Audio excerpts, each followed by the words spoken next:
it's a new month, it's June. With that we see a new Westeros pass, which means a new Epic Token Awakening Commander. This month is Enzo.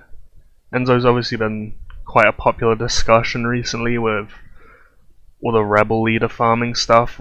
Enzo's obviously been one of the major reasons that was popularized, even because he's power creeped rebel leader damage so much. At gold and purple, he's actually even in the best spearman rebel formations, which I had no idea about until I tested a bit more. So he's in formations for spear, bow, cav, and infantry, which makes him the king of rebel leader damage, basically, which obviously makes him so important in the state of the game right now. And aside from that, he is the best cavalry buffing commander in the game, even more so now that he's awakened. He's obviously one of the 40% buff commanders.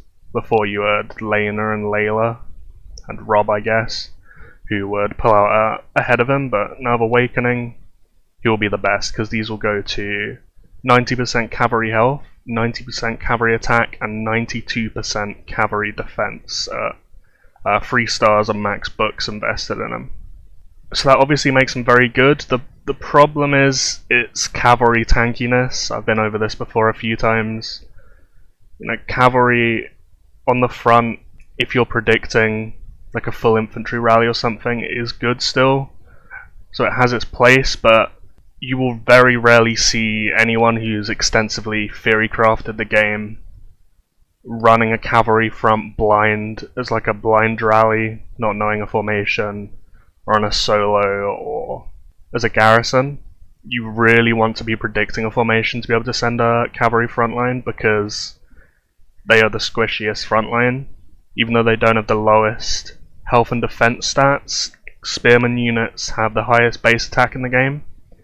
So through the counter system, because they get countered the hardest, they die the fastest, plus they're the fastest unit, so they engage quickest, which has a few issues. It means that, one, your cavalry will start dying faster than any other unit type in the front, just because they get there faster, so they'll start being hit faster.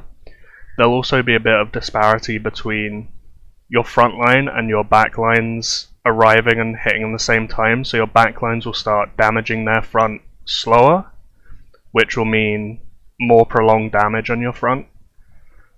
So there's just a few things which make cavalry frontline not ideal, unless you're insanely overstated against who you're hitting, or you're in the right counter scenario.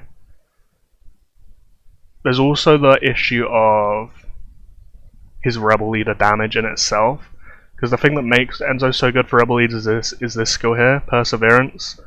Enzo's attack increases by 1% for every 1% of health lost.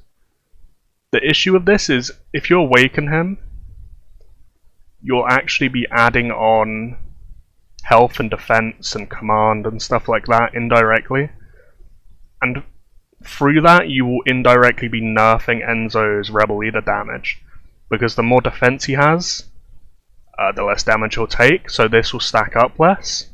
But even like the more health he gets, just as a example number, if he had double the health here, he would then need to take twice as much damage to be able to get that 1% attack buff, and he was already not dying against rebel leaders, even unawakened.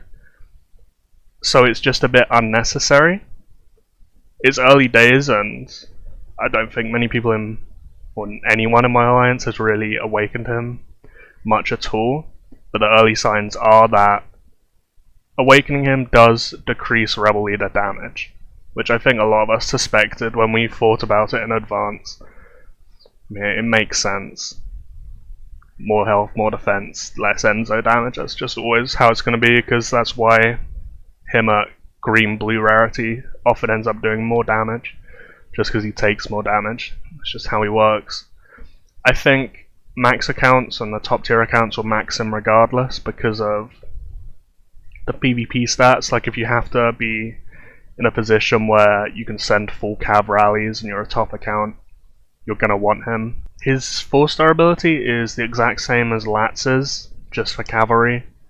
The stacking defense buff, and then the healing effect.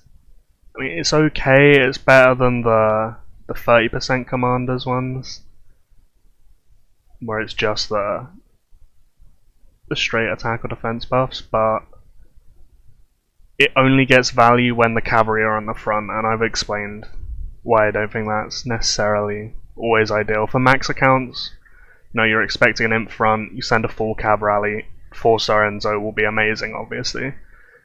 For the most of us, where we have to pick and choose what we spend on, I just don't think it's worth it. If you're super into cavalry, if you're so committed to it that you can't change your account and you really want to go for it, he's good. You know, there won't be better options than him realistically, so you can work on him if you want, but I wouldn't advise it personally. Here's the combat rate in the tavern, obviously. That will be a positive, obviously. Oh my god, I got so lost there. There. The 4-star combat rate, command, finance, don't really care about that. At max, that'll be what, 60 combat rate? The top accounts will always be looking for that. But for me personally, I don't think I'm going to touch him at all, because I don't want the rebel leader damage being nerfed. It just seems like an unnecessary trade-off, because I don't want to be building for a cavalry front, really. So on my tier list I made for the Epic Awakenings, I think I'm actually going to drop him into C tier even, with the 30% commanders. Just because he's cavalry, like, even if he's on the back line, 90% cav attack is still good, but you could just have Annie, and if you're running 2 lines, she'll give 45% total attack, and 45 times 2 is 90, and there's your 9% attack right there, let alone the total defense, the total health, the spearman health.